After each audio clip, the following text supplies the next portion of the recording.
Kitundu kyakubiri nenga kikutuusiddwako muko Bernard Matovu. Teweerabira abenga bibatuuma amanya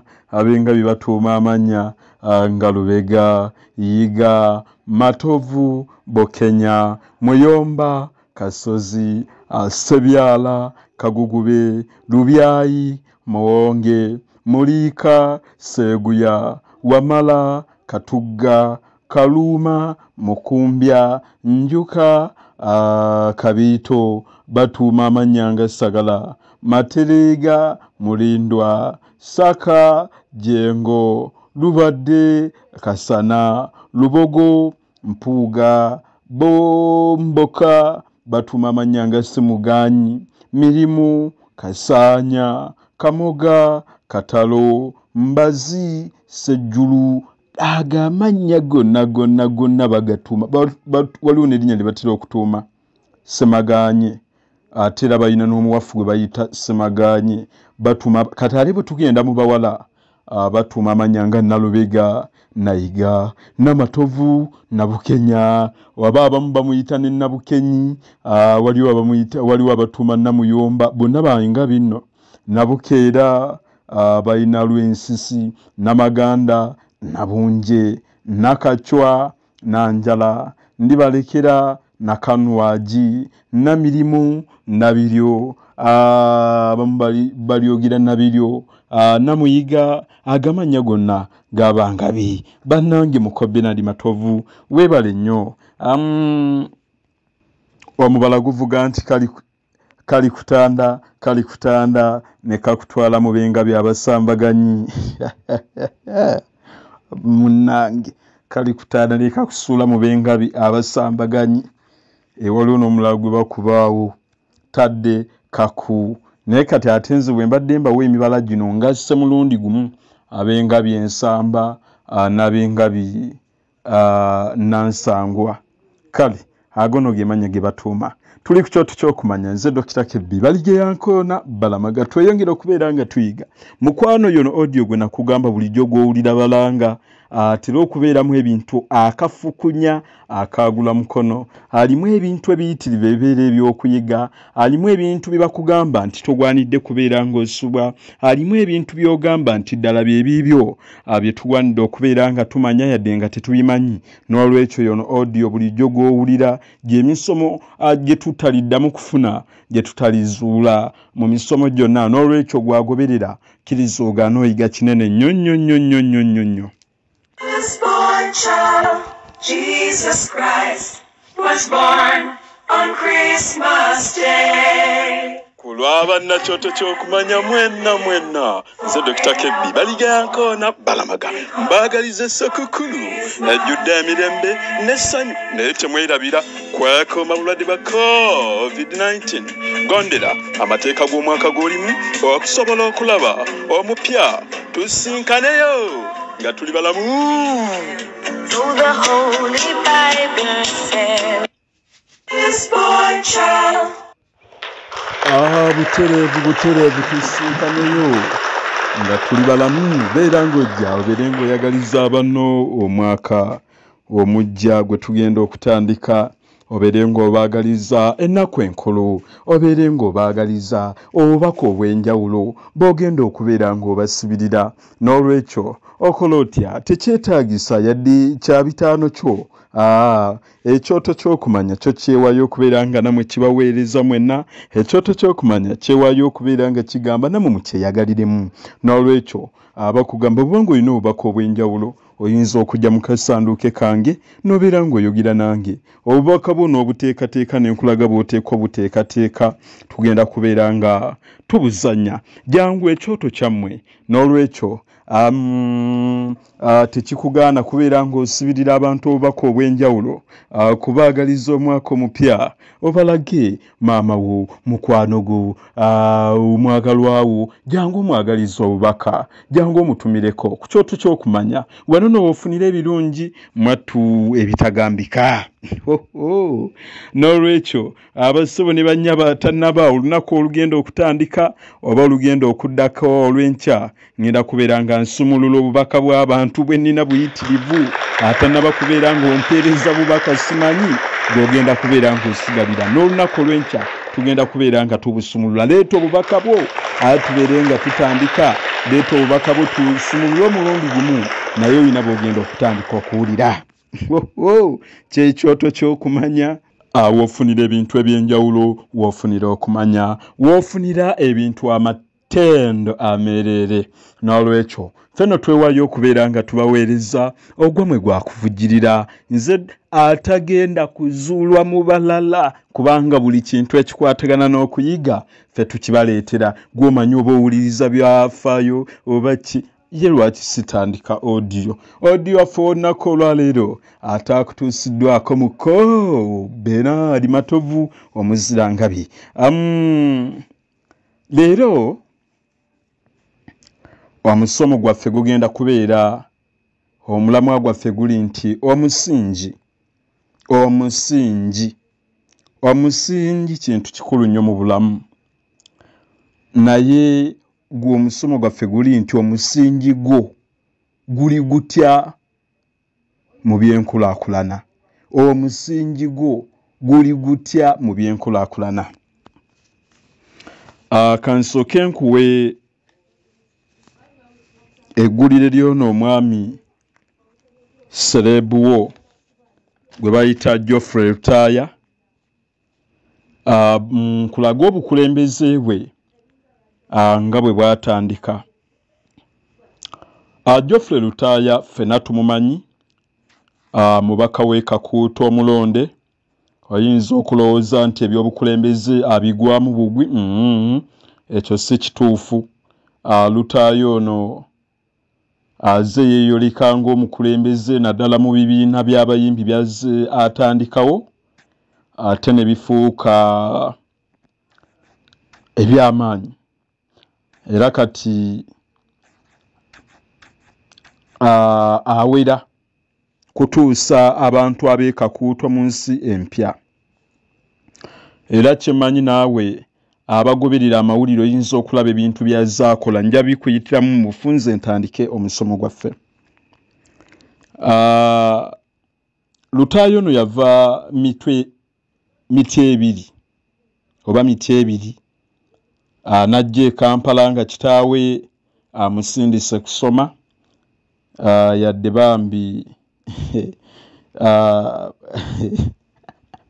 mu bidongo kitaawe yamusindika okusoma ate yadda mu bidongo era S4 teyagituula wabula nga kitaawe Muzeeyi Nelson Kabogoza alowooza nti bambi omutaba n'asoma okusoma yakutandikira miti ebiri primary school ate nadda Embuye primary school gye yatuulira P7 n'alyoka avayo n'agenda e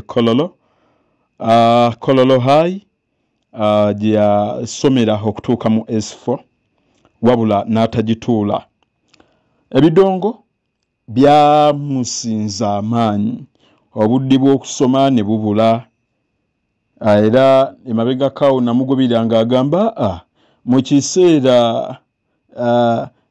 we nayingirira ebidongo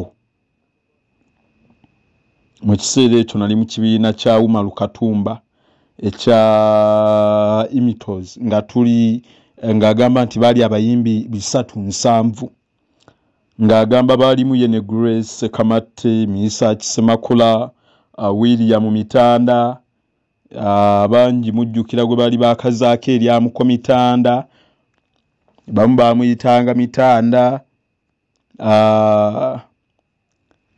yali owa PTC yalina ne mukyala we gwe bayitanga Beeka era agamba nti ye Rutaaya obudde obwo yali asoma senior ya 2 ate nga Katumba abakulembera yali mu senior ya 6 era ya Geoffrey Rutaaya agamba nti Katumba yasooka okumuwa omukisa okulinnya ku stage mu 1994 oluvannyuma ate n'amugoba mu kibiina kye era yamugoba ne Misaaki olwo n'agenda ewa Moses Nsubuga mwe gwe mwayitanga Supercharger.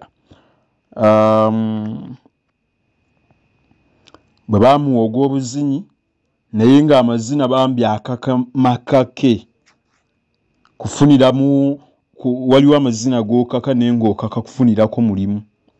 Era ajjukira Munnakatemba eyazannyanga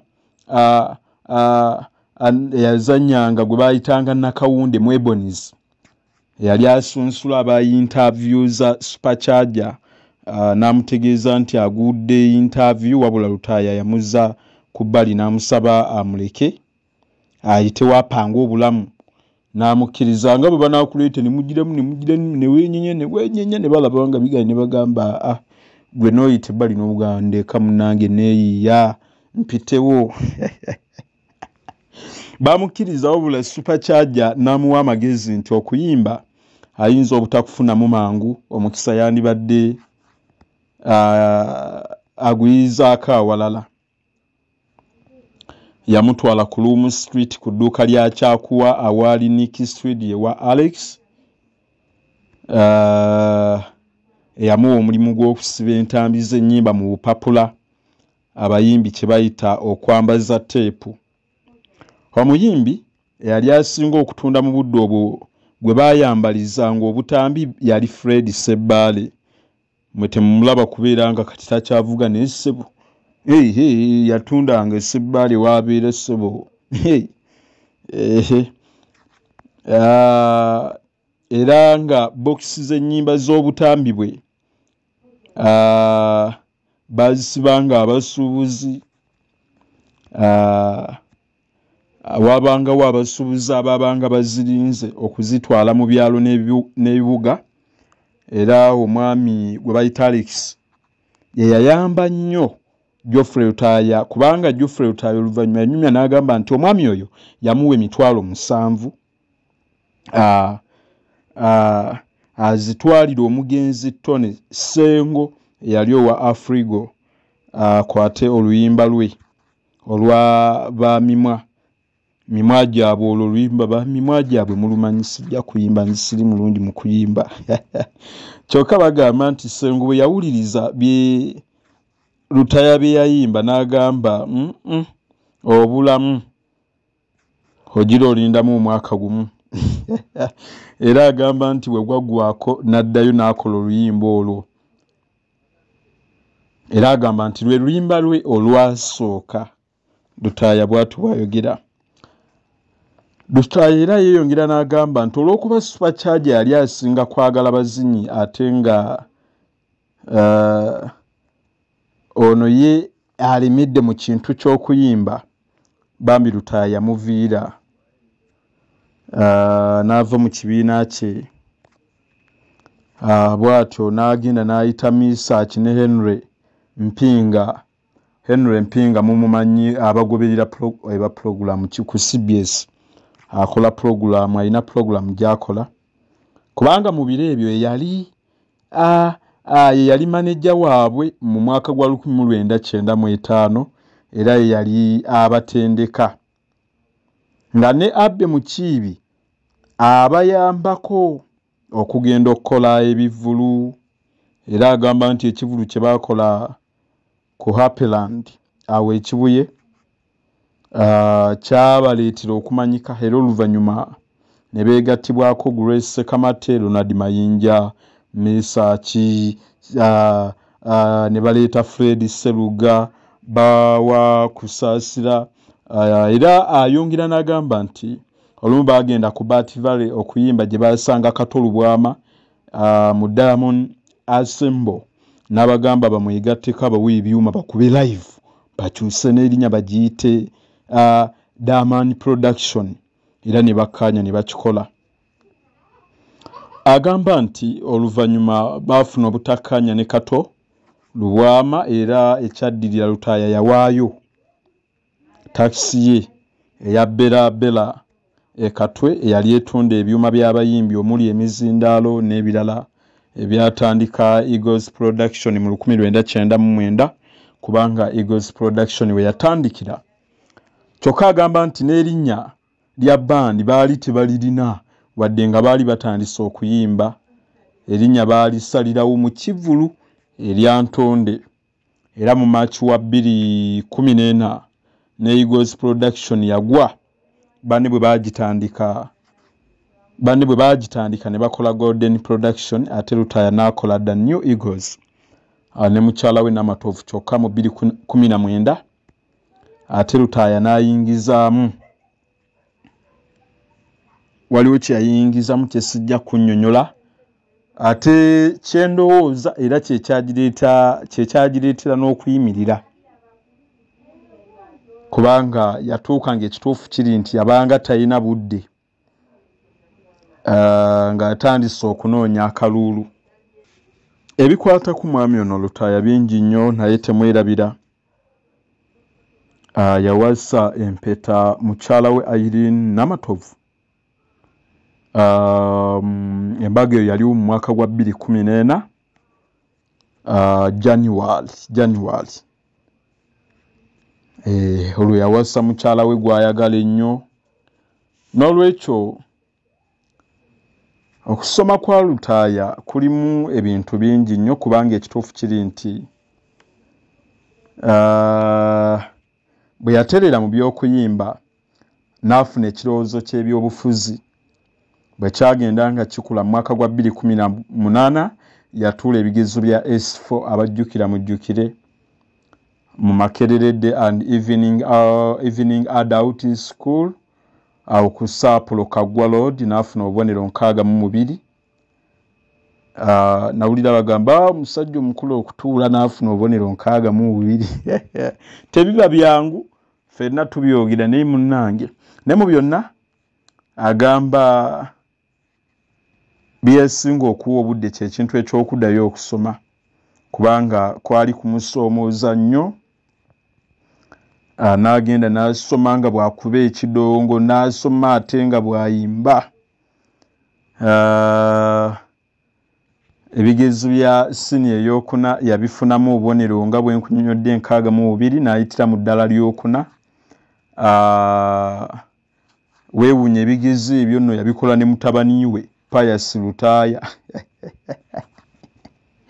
Oluvannyuma yagenda e Makerere University mu kitongole ekisomesa abantu abakulu n'asoma ebyenkanankana n'ebya siniya ey'omukaaga n'abiyitira waggulu era ekiwandiiko kye baamuwa kiraga nti yatuulira ddala siniya ey'omukaaga ne yeesimbawo. Ebintu ebikwatagana n'ebya Lutaya abyenjagala tumuyigireko bingi naye obudde buno mukulembeze wamulonde era abantu gwe beenyumirizaamu bw'atyo nno ndi mukakafu nti bw'oba ng'ogoberera ebintu bino ate era bw'oba ng'obitwala ng'ekintu ekikulu oyinza okubeerako ekyokuyiga ky'ojjamu ekiyinza okubeera ekirungi kituyambeko okubeera nga tuteekateeka okutandika audio waffe. Tuli ku kyoto ky'okumanya teweerabira wetufunira ebintu eby'enjawulo, wetufunira ebintu eby'okuyiga, wetufunira ebintu amatendo. N'olwekyo obwo obubaka nno bukulu obwetaaga okufumiitiriza. Nze nateranga okwogera n'abantu ne bagamba oli yali agamba ffe we twasomera ng'oli agamba nti if others can why not me? Abala bwe babeera nga basobola lwaki sinze? N'olwekyo teri yatondebwa nkiddamu akubeera mu mbeera ye gy'alaba ng'ey'amaanyi mu bulamu bwe, wabula nja kugamba buli muntu asobola bw'aba ng'amaliridde, buli muntu asobola okubeera omuwanguzi, buli muntu asobola okubaako ebintu eby'enjawulo by'akola, buli muntu asobola okubeera ow'enjawulo. Olwaleero kigenda kubeera nga kituyambako okubeera nga tufuna omusingi kwe tuba tutambuliza ebintu byaffe naddala mu kweyongera okubeera nga tuyiga. Naye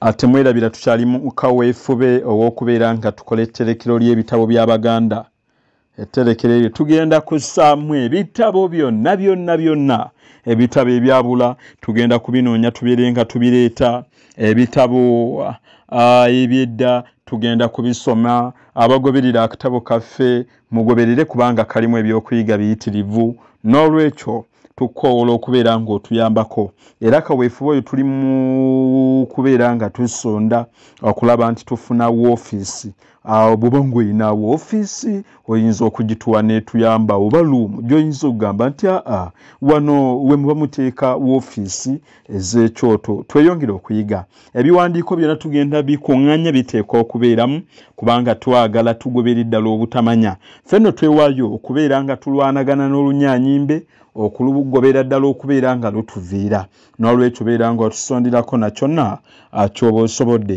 tuli mu kukusonda ssente tugule emmeeza yinza okubeera mu woofiisi ate tulina gundi yaffe yamutereka giyite library gye bagenda otukolera $5,000 oyinza otuwa naawe gy'olina gy'ogamba nti ayina eyinza obayambako oba nze njegule njibawe tujja kubeera nga tukusanyukira nnyo ajjukira nti nze Buganda gwe Buganda ffe abateeka okubeera nga tuteekateekera abaana ab'enkya abagenda okubeerawo nga ffe tetuliiwo gwe bw'oba ng'olina omutima ogulumirirwa ensi yo si buli muntu bannange nti alina omutima ogulumirirwa ensi yo naye gwagulina teweekuba ndobo bw'oba ng'oli Muganda jangu obeere ng'otusonderako timwerabira nti baatugulirawo omukolo guno bw'atyo yali Reverend Henry Kibuuka yatuwa ekitabo olulimi Oluganda kyawandiikibwa MB Nsimbi ekyono tukirina kituli mu 5 likwata mpaawo ate kampani ya Kanani Book Store bwe batono batuwa ekitabo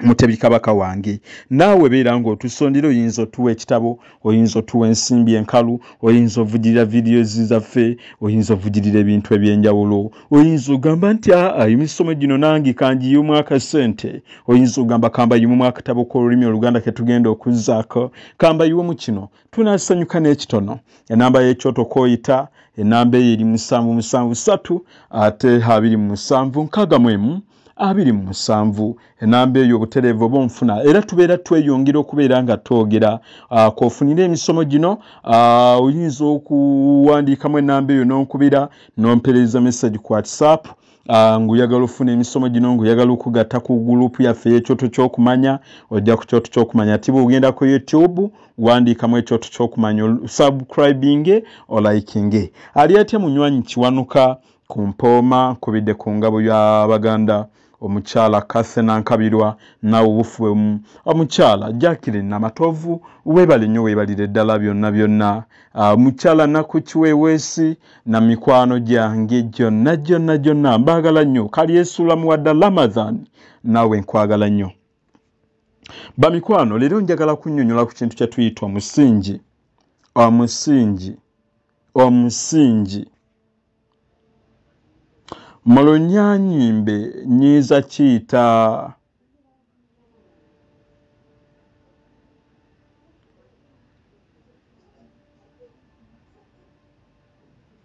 kale ebeera foundation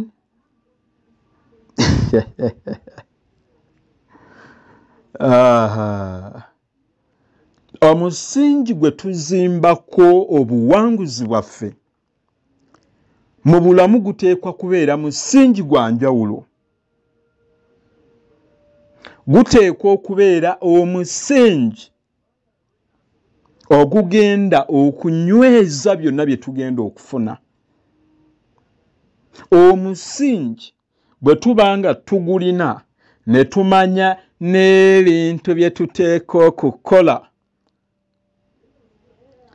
tugenda kwanguyirwa okutuuka ku buwanguzi naye bwe tuba tuzimba omusingi guteekwa okubeera munywevu oguzimbiddwa n'enkokoto ey'amaanyi guteganya era muzibu okuzimba naye bw'omala okuguzimba nga munywevu gukuyamba okunyweza essanyu lyo lyonna ly'ogenda okufuna mu nsi bwe guba guteereddwawo kati ate wabiirawo ebintu ebyomugaso bye tuteeka okutunuulira era ebyo nabyo eby'omugaso nabyo bikola kinene nnyo okulaba kubanga bwe tuyimanya bituyamba okubeera nga tutandise okusenvula ekigero okudda ku gye twagala okubeera.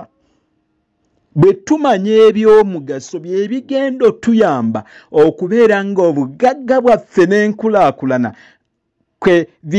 kwe bigenda okulukutira.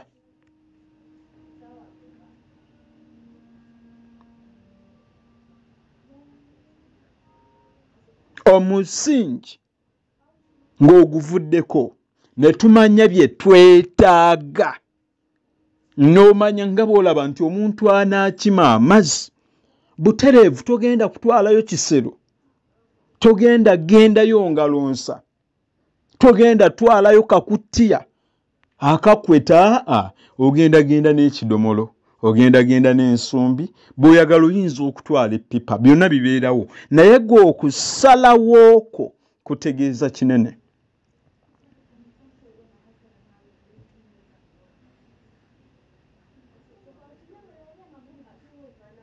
Ebyetaagisa era eby'omugaso byonna tebitera kutunuulira myaka, wabula bisinziira ku kumanya kukonoonyeza oba obukugu bwo.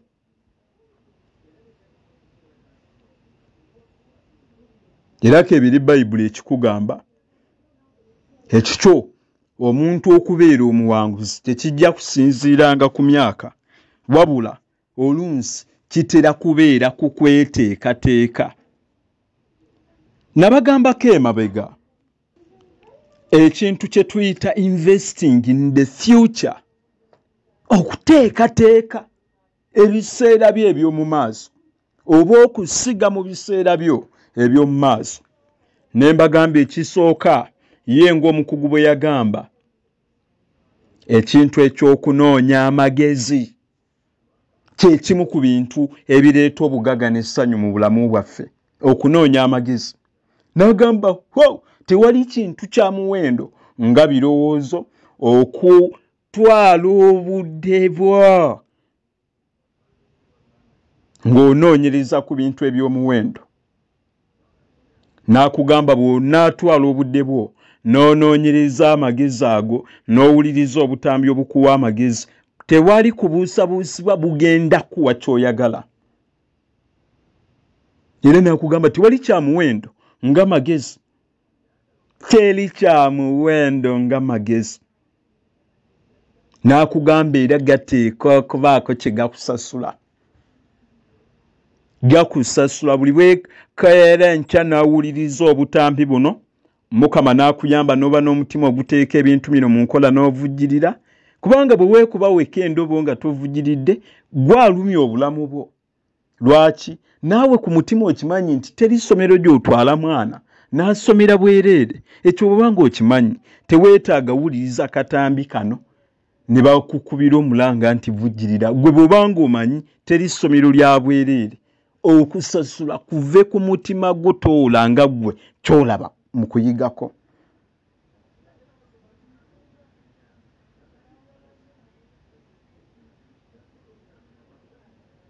N'akugamba buli bw'oneeyongera okuyiga ogenda kubeera nga ogobye obutamanya mu bulamu bwo, ogobye era ozikkiriza ebimotoka ebyali byalaalira mu bulamu bwo. N'akugamba nti okunoonya amagezi kunyigiramu okuteekamu ssente. Yagamba the search for knowledge involves making an investment. The search for knowledge involves making an investment. Nakugamba, in fact, there are 3 kinds of investment it will take for you to successfully embark on this journey. Nakugamba ekisooka oteeka okusaasaanya ssente. Yagamba first it will take the expenditure of money. Nakugamba it does take some money to purchase books and cassettes and to attend seminars. Kigenda kwetaagisa ssente okugula ebitabo oba tepsi oba obutambi bw'ogenda okuwuliriza ofunemu amagezi oba okugenda mu semina. nze kinava mbagamba gwe teweekuba ndobo bw'oba owuliriza ebintu bino bwe butambi bwe twogerako gwe baako omutemwa gw'ogamba nti lino ekyoto ly'essomero lyange ŋŋenda kutoolanga buli mwezi okusinziira ku kuyiga kwange. Era ekyava akugamba I recommend you to set up your own educational fund. Yagamba nze nkugamba era nkulungamya okubeera nga oteekateeka ssente z'okuyigako kw'ogamba nti buli mwezi kuno kwe kuyiga kwange nteekwa okusasulira. Nakugamba buli mwezi ezo zaawuleko ku nfunayo byonna ogambe nti kona kusoma kwange. Each month set aside a portion of your income and invest it in your search for knowledge. Spend the money to cultivate the sleeping giant inside you. Nakugamba, the money, that's a small price. Sente zizoteeka mu kuyiga ntono kubanga kwa kusasula kinene. Bantu baffe tusome tutya okutegeera ekintu kino.